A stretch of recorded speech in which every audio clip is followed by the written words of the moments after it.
ಇದು 10ನೇ ಕ್ಲಾಸ್ದು ಲೀನಿಯರ್ ಈಕ್ವೇಷನ್ ಪಾಠದ್ದು exercise 3.2 solve the following pair of linear equations by substitution method. ಅಲ್ಲಿಗೆ ಇಲ್ಲಿ 2 ಲೀನಿಯರ್ ಈಕ್ವೇಷನ್ಗಳನ್ನ ಕೊಟ್ಟಿರ್ತಾರೆ, ಅದನ್ನ ಸಬ್ಸ್ಟಿಟ್ಯೂಟ್ ಮಾಡಿ ಕಂಡುಹಿಡಿಬೇಕು. ಯಾವ ಥರ ಅಂದರೆ ಈ ಥರ x + y = 14. ಇವಾಗ ಈ ಈಕ್ವೇಷನ್ನ y ನ x ಅಲ್ಲಿ ಇಲ್ಲ x ನ y ಅಲ್ಲಿ ಬರಿಬೇಕು. -y ಮಾಡಿದ್ರೆ +y -y ಕ್ಯಾನ್ಸಲ್ ಆಗಿ x = 14 - y ಆಯ್ತದೆ. ಇದನ್ನ ಮೊದಲನೇ ಈಕ್ವೇಷನ್ ಅಂತ ತೆಗೆದ್ರೆ ಎರಡನೇ ಈಕ್ವೇಷನ್ ತೆಗಿಬೇಕು. x - y = 4.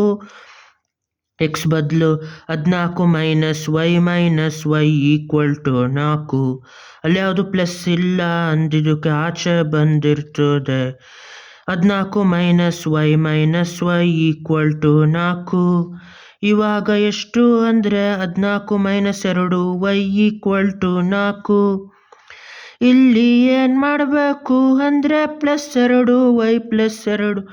ಇವಾಗ -14 ಅಂತ ತೆಗಿಬೇಕು. +14 - 14 ಹೋದಾಗ ಇಲ್ಲಿ -2y ಉಳಿಯೋದು. ಇಲ್ಲಿ 4 - 14 ಇದ್ದಾಗೇನು ಮಾಡಬೇಕು ಅಂದರೆ ಈ ಥರ 14 - 4 ಅಂದರೆ ಉಳಿಯೋದು 10, ಸಿಂಬಲ್ ಮೈನಸ್ ಆಗಿರ್ತದೆ.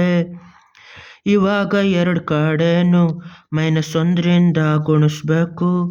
-1ರಿಂದ ಗುಣಿಸಿದ್ರೆ minus terms of minus plus ಆಯ್ತದೆ. ಇಲ್ಲೂ minus terms of minus plus ಆಯ್ತದೆ. 2y = 10. ಎರಡು ಕಡೆನೂ 2ರಿಂದ ಡಿವೈಡ್ ಹೊಡೆದ್ರೆ 2 1 2 1 2 1 2 5 y = 5 ಆಗಿರ್ತದೆ. ಇಲ್ಲಿ x = 14 - y. ಇದಾದಾಗ y ಬದಲು 5 ಹಾಕಬೇಕು. 14 - 5 ಹಾಕಿದಾಗ ಇಲ್ಲಿ ಉಳಿಯೋದು 9. x ಅಂದರೆ 9 ಮತ್ತು y ಅಂದರೆ 5 ಇಲ್ಲಿ. ಅದು ಈ ಈಕ್ವೇಷನ್ಗಳದ್ದು ಸೊಲ್ಯೂಷನ್ನು.